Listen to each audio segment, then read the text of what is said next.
is occupied bed making. It means making a bed while the patient is lying on the bed. Ibig sabihin, wala kang pagka-transfer ng pasyente to other bed. So, you will do the bed making procedure habang nakahiga ang pasyente. Okay? So, good day everyone. My name is Mark and I will perform occupied bed making procedure. Preliminary care procedure, wash your hands and wear PPE. So, let's assume that I wear PPE. Kaya okay upload dyan kasi ako ang PPE. Gather all needed materials like the temporary blanket, the bottom sheet, the lip sheet, the draw sheet, the top sheet. Next, identify the patient and explain the procedure. So, dahil occupied na to, may identify the patient, explain the procedure. Hi sir, my name is Mark, your caregiver for today. I am here to do the occupied bed setting. Please relax and cooperate. Provide privacy and see for safety. Okay? So the first procedure is to pull down the top sheet. Pull down natin yung top sheet. Okay? Then place it on the linen hamper. Next, place the temporary blanket. So, temporary blanket for privacy lang natin sa ating pasyente. Afterwards, untuck all the linens. Untuck. Iba yung... Ay, nagbibidyo pala. Kami na naman yung chismis nyo na naman. Raise the side rails. Now, turn the patient into, remove the pillow. Then turn the patient in lateral position. Sir, I will turn you into lateral position. Flex the knees. Sorry. Okay, turn 1, 2, and 3. Okay, good.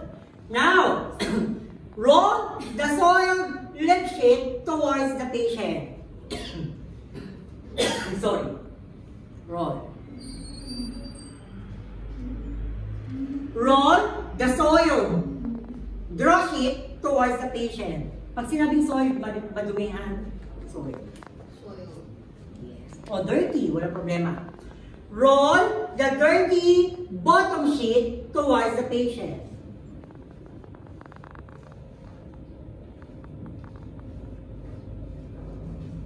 Okay? Then sanitize the mattress with cloth and alcohol.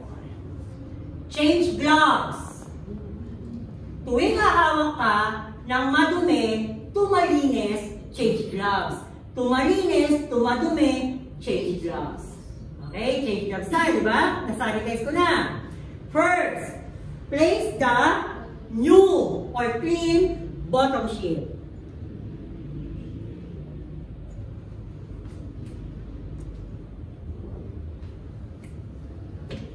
Place, lay down the first layer. Pan-fold. Then, tuck, meet, and tuck the corners. Meet the corners rather. Also for this one, tuck, and meet the corners. And then tuck.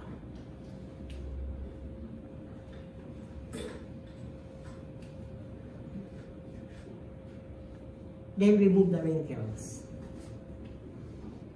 Next, place the rubber sheet.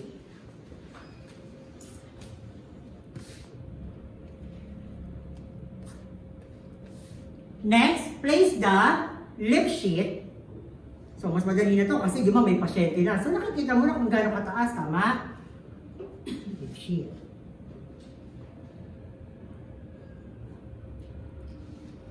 Lalagay ko na top sheet? Ha? Ilalagay ko na top sheet? Hindi pa. Ay, pag nilagay ko dinadagan na ng pasyente, tama?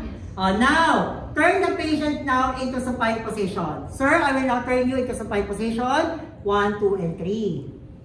Straighten the knees. Place down the arms. And raise the side rails. Now, go to the other side.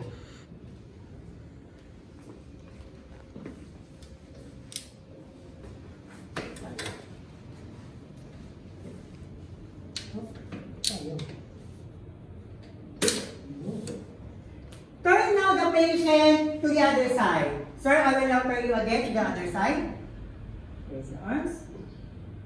And raise the knees. 1, 2, and 3. Good. Now, remove the soiled lip sheet. Contain. Remove the soiled rubber sheet. Contain.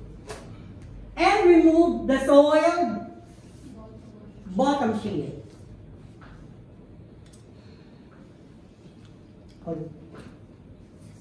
Discard to the linen hamper. Now, change gloves. Tama? Kasi hawak lang sa madumi, di ba? Sa malinis. Change gloves na ako. Okay? Sorry ako. Then, sanitize the mattress. Then, change gloves.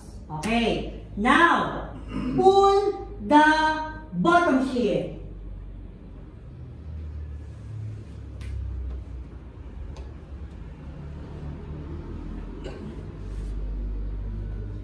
Pull the bottom sheet. Tuck and knit the corners.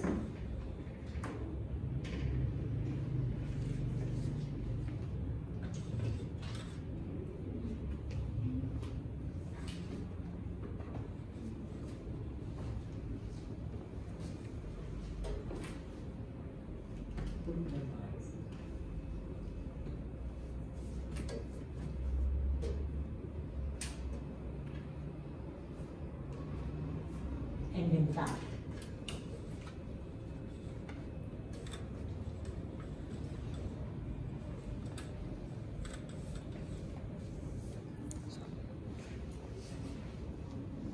Next, pull the draw sheet.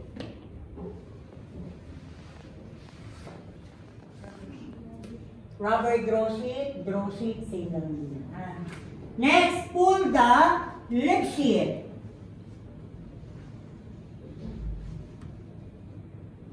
I will now pull the lip sheet.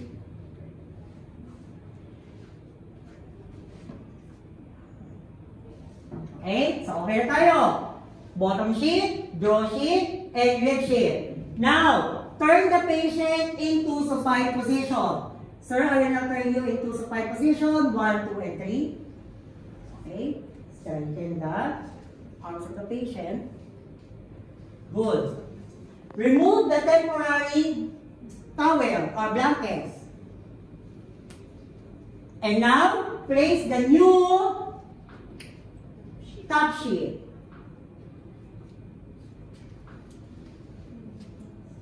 So, pagdating sa top sheet, huwag yung tatakpan yung mukha ng pasyente, ha?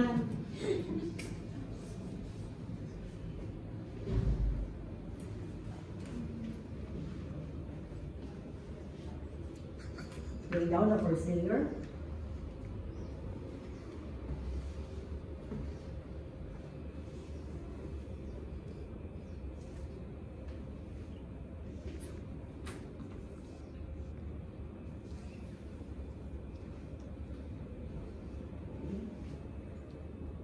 Then fold. Then go to the other side. Spread.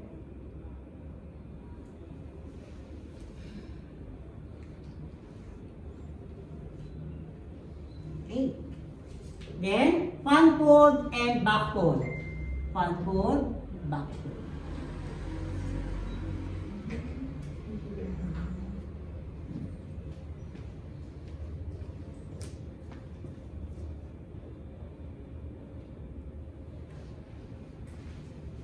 Then, tuck and knit the corners.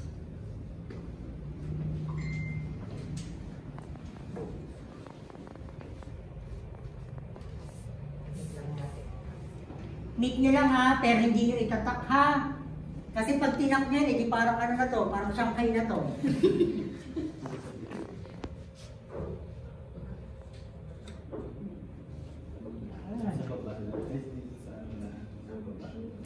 Sa baba. And now, with the new, place again the new pillowcase, tama? And place the pillow on the patient.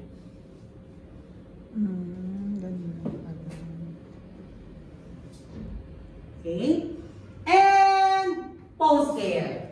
Check if the patient is comfortable. Hi sir, are you comfortable? Yes. Leave the signaling device within easy reach. Open curtains, C4 CE. Wash your hands after removing PPE. And report to your... Grabe naman kayo